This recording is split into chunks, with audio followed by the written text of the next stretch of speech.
Hello दोस्तों, नमस्कार। मैं डॉक्टर सोन कुमार आपका अपने YouTube channel learner exam point पर हार्दिक स्वागत करता हूं। दोस्तों, आगामी टीटी परीक्षा को देखते हुए हमने 60 इम्पॉर्टेंट क्वेश्चंस का चयन किया है और इसमें से आपको प्रतियोगी परीक्षाओं में ज़रूर देखने को क्वेश्चंस मिलेंगे। तो ध्यान दीजिएगा दोस्त। चलते हैं पहले क्वेश्चंस पर। और आप लोग चैनल को सब्सक्राइब कीजिए, शेयर कीजिए दोस्त, क्योंकि हम देख रहे हैं एक हफ्ते से हमारे जो सब्सक्राइबर हैं उनकी संख्या जिस तरीके से बढ़ना चाहिए उस तरीके से बढ़ नहीं रहा। तो ऐसे में इस पर भी ध्यान दीजिएगा दोस्त। आगे चलते हैं। पहला क्वेश्चन से देखिए, कह रहा है कि अभिप्रेरणा का अर्थ क्या है। तो अभिप्रेरणा को हमने बताया है दोस्त कि अभिप्रेरणा को अंग्रेजी में मोटिवेशन कहते हैं और मोटिवेशन लैटिन भाषा के मोटम धाव से मिलकर बना है।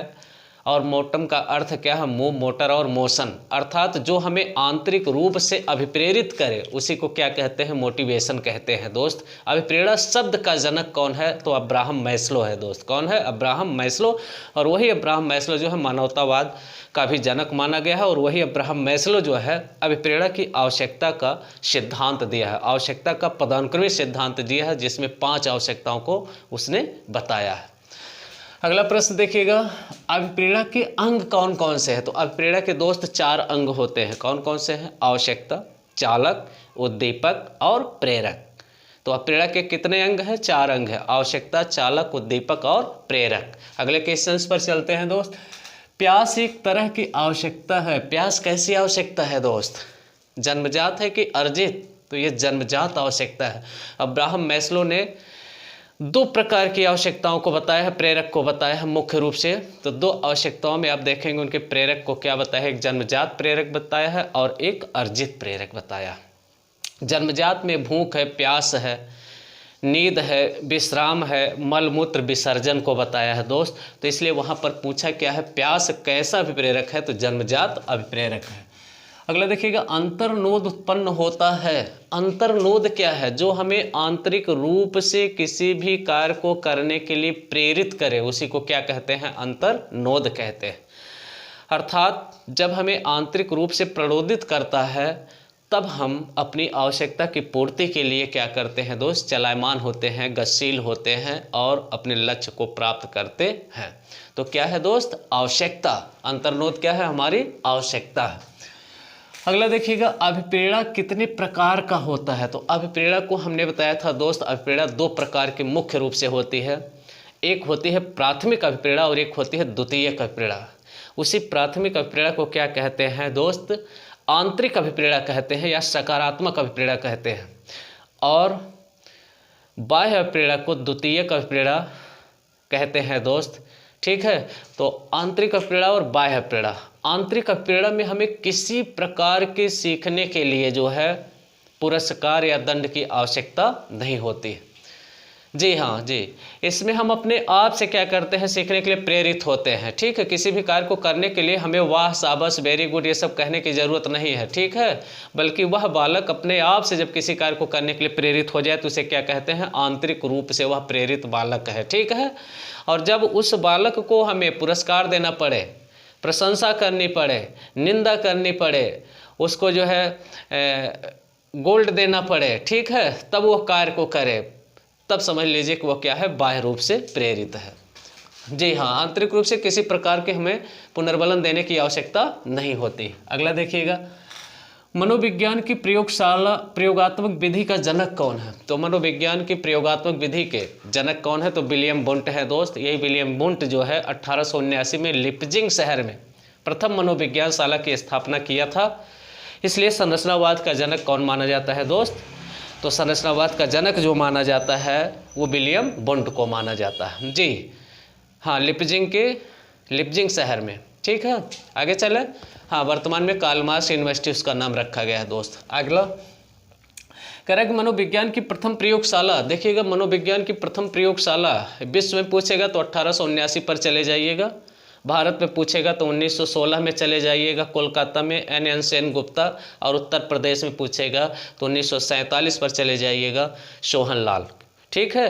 तो विश्व में 1879 में जर्मनी के लीप्जिग शहर में विलियम बुट ने स्थापित किया था मनोविज्ञान प्रयोगशाला। भारत में एन सेन गुप्ता 1916 में कोलकाता में किया था। उत्तर प्रदेश में 1947 में सोहनलाल ने। ठीक है दोस्त, आगे चलते हैं। अगला क्या कह रहा है, ऑन मेमोरी किसकी पुस्तक है? ऑन मेमोरी, तो ऑन मेमोरी एबिंगहास की पुस्तक है दोस्त। यही एबिंगहास जो है अधिगम मनोविज्ञान का क्या है, जनक है। एबिंगहास जो है, एबिंगहास निरर्थक शब्दों का प्रयोग किया है। सीखने के लिए निरर्थक शब्दों का प्रयोग भी कौन किया है? एबिंगहास। और एबिंगहास को जो है अधिगम मनोविज्ञान का क्या माना है जाता है दोस्त? अधिगम मनोविज्ञान का जनक माना जाता है। आया समझ में जी? एबिंगहास अधिगम मनोविज्ञान का जनक है। और सीखने के लिए निरर्थक शब्दों का प्रयोग भी कौन किया था? एबिंगहास ने किया था। ऑन मेमोरी किसकी पुस्तक है? एबिंगहास की। अगला देखिएगा दोस्त, यहाँ पर अधिगम का अनुबंधन सिद्धांत किसने दिया है? पाउलो ने दिया है। अधिगम का अनुबंधन सिद्धांत, तो अधिगम का अनुबंधन सिद्धांत आ जाए तब भी पाउलो पर जाइएगा। प्राचीन अनुबंधन सिद्धांत आ जाए तब भी जाइएगा। पुरातन अनुबंधन सिद्धांत आ जाए तब भी चले जाइएगा। ठीक है दोस्त। और देखेंगे प्रतिस्थापक का सिद्धांत अगर आ जाए तब भी चले जाइएगा किस पर? पाउलो पर। और शास्त्रीय अनुकूलन का सिद्धांत आ जाए तब भी किस पर जाइएगा? पाउलो पर जाइएगा। पाउलो रूस के मनोवैज्ञानिक थे। कुत्ते पर प्रयोग इन्होंने किया था 1904 में और इन्हें नोबेल पुरस्कार भी मिला था जी। पैरोटिक ग्रंथि का ऑपरेशन किया था इन्होंने दोस्त। कुत्ते की पैरोटिक ग्रंथि, लार ग्रंथि का ऑपरेशन किया था, उसमें सफलता इनको प्राप्त हुई थी। ठीक है। भोजन कैसे, लार कैसे सहायक होती है लार कैसे सहायक होती है भोजन को पचाने में, इस पर अध्ययन किया था और इसके लिए इनको क्या मिला था? नोबेल पुरस्कार मिला था। आगे चलते हैं दोस्त। हाँ, व्यवहारवादी मनोवैज्ञानिक है कौन? पाउलो। अगला देखिएगा, व्यक्तित्व शब्द का अर्थ क्या है? तो व्यक्तित्व शब्द का अर्थ क्या है? तो व्यक्तित्व को अंग्रेजी में पर्सनालिटी कहते हैं। पर्सनालिटी जो हो किस भाषा से बना है दोस्त? तो लैटिन भाषा के पर्सोना शब्द से बना है। पर्सोना का अर्थ क्या है? मुखौटा व मास्क। क्या हो जाएगा यहाँ पर दोस्त? पर्सोना। संवेग शब्द की उत्पत्ति इमोबेयर शब्द संवेग शब्द की उत्पत्ति किससे हुई है? इमोबेयर शब्द से हुई है। अगला देखिए, मिलान करो। यहाँ पर मिलान करना है। प्रयास एवं भूल का सिद्धांत के प्रतिपादक कौन है? थॉर्नडाइक। प्राचीन अनुबंधन सिद्धांत के कौन है? पाउलो। नैमित्तिक अनुबंधन सिद्धांत का कौन है? स्किनर। अंतर्दृष्टि का सिद्धांत कौन दिया है? कोहलर।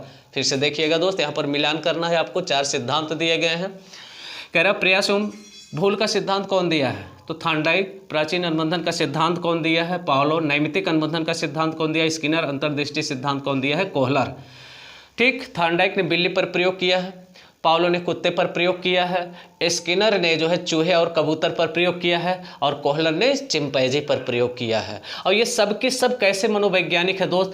तो थॉर्नडाइक को देखेंगे आप व्यवहारवादी, पाउलो भी व्यवहारवादी, स्किनर भी व्यवहारवादी। कोहलर कैसा है? तो कोहलर दोस्त संज्ञानवादी है अथवा गेस्टाल्टवादी मनोवैज्ञानिक है। आगे चलते हैं। सीखने के नियम का प्रतिपादन किसने किया? थॉर्नडाइक। सीखने के मुख्य 3 नियम दिए हैं, गौड़ 5 नियम दिए हैं। सीखने की मुख्य 3 विधियां दी हैं और 5 गौड़ विधियां दिया है जी। अभ्यास का पहला देखेंगे, तत्परता का नियम, अभ्यास का नियम, परिणाम और प्रभाव का नियम। ये इनका क्या है? मुख्य नियम। आ गया समझ में दोस्त? और गौड़ नियम में बहुप्रत क्रिया का नियम, आंशिक क्रिया का नियम, मनोवृत्ति का नियम, साहचर्य का नियम और आत्मीकरण का नियम। यहाँ से एक क्वेश्चंस आपको मिलने हैं, कन्फर्म है, क्योंकि इनके नियम से जरूर 1 नंबर का क्वेश्चंस पूछा गया है। अगला देखिएगा, सर्वप्रथम मनोविज्ञान व्यवहार का विज्ञान है, किसने कहा था? तो मनोविज्ञान व्यवहार का विज्ञान है, ये वाटसन ने कहा था दोस्त। वाटसन कहाँ का मनोवैज्ञानिक था? तो वाटसन जो है ये अमेरिका का मनोवैज्ञानिक था। 1913 में जो है अमेरिका में मनोविज्ञान की प्रथम व्यवहारवाद की नींव रखा था। कौन? वाटसन। तो वाटसन का एक कथन है, क्या कहा है कि मनोविज्ञान व्यवहार का विज्ञान है, किसने कहा है? वाटसन जी। पहला जो निकला था मनोविज्ञान आत्मा का विज्ञान है, वो कहा था आप देखेंगे तो प्लेटो और अरस्तु ने इसको कहा था। मनोविज्ञान मन का विज्ञान पोम्पोना जी, चेतना का विज्ञान है विलियम जेम्स। और मनोविज्ञान व्यवहार का विज्ञान है, ये वर्तमान में जो कि चलन में है, इसको कौन कहा है? वाटसन ने कहा है।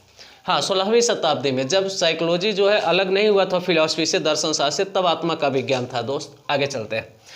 अगला देखिएगा यहाँ पर क्या कह रहा है? कह रहा है कि बुद्धि के प्रकार। तो बुद्धि की मुख्य रूप से 3 प्रकार का होता है। थॉर्नडाइक ने भी 3 प्रकार का बताया है और गैरिट ने भी 3 प्रकार का बताया है। थॉर्नडाइक ने क्या क्या बताया है? तो मूर्त बुद्धि। तो थॉर्नडाइक का देखिएगा, अमूर्त बुद्धि, सामाजिक बुद्धि और यांत्रिक बुद्धि, ये थॉर्नडाइक का वर्गीकरण है। और गैरिट का देखिएगा तो गैरिट ने भी 3 प्रकार का, मूर्त बुद्धि, अमूर्त बुद्धि और सामाजिक बुद्धि, तो बुद्धि का वर्गीकरण 2 लोगों ने किया है। अगला देखिएगा यहाँ पर दोस्त क्या कह रहा है कि 40, 36, 38, 50, 51 और 54 और 23 की माध्यिका क्या होगी। तो देखिएगा दोस्त यहाँ पर 1, 2, 3, 4, 5, 6, 7 अर्थात यहाँ पर यन क्या है, विषम है दोस्त। तो जब यन विषम होता है तो माध्यिका निकालने का सूत्र हमने बताया है यन प्लस 1/2वां पद। तो यहाँ पर 7 + 1 कर दीजिए, ठीक है, और बटे 2 कर दीजिएगा, तो 8/2, 2 चौक 8 चौथी संख्या आएगी।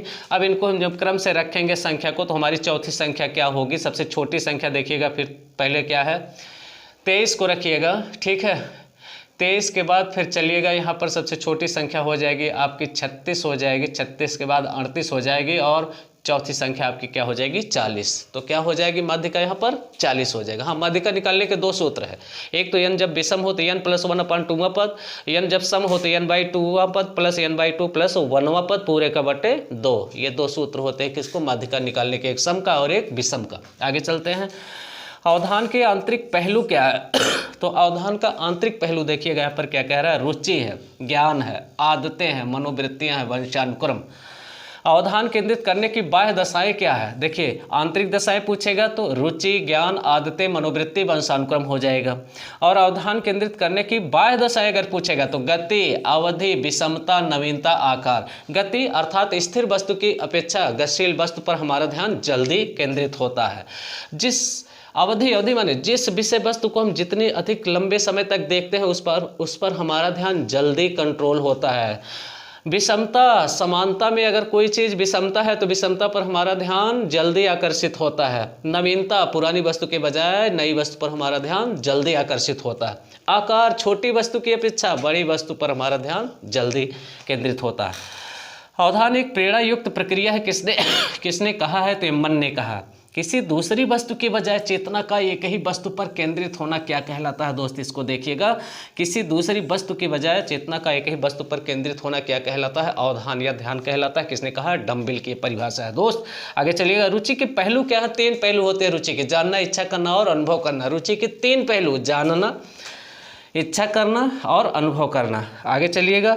रुचि के प्रकार कितने हैं तो रुचि के जन्मजात रुचि और अर्जित रुचि, 2 प्रकार की रुचि होती है। एक जन्मजात रुचि होती है, एक अर्जित रुचि होती है। स्मृति के अंग बताइए, सीखना, धारण, पुनः स्मरण और पहचान। बहुत इंपॉर्टेंट, वेरी वेरी इंपॉर्टेंट है दोस्त, यहाँ से क्वेश्चंस बनने के चांस हैं।